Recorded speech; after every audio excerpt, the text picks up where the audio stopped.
It's kind of funny that my dad actually talked to my neighbor who actually worked here at Rogers TV, and that's how I actually started to get into the industry. Was I ended up going online and sending in a volunteer form, and I got an interview.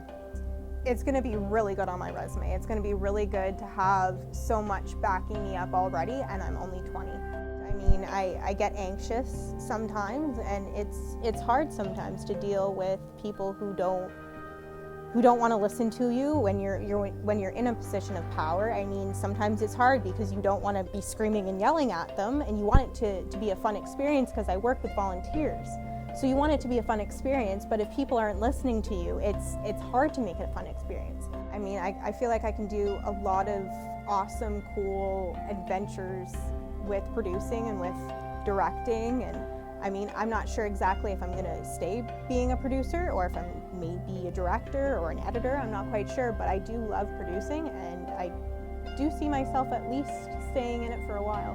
My old producer, David Aguiar, who was the Swap Shop producer for a little bit, he prompted me to get into directing. I was directing when I was, 16, 17? I was directing a show on community television. I mean, that's almost absurd, kind of. And I mean, actually being the producer now, and I've worked on this show for 6 years.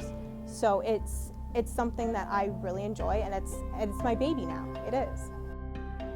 The biggest advice I can give to someone is just start early. Don't leave it till the last minute and think, oh, okay, well, you know, I'm just gonna try to sneak my way in here. No.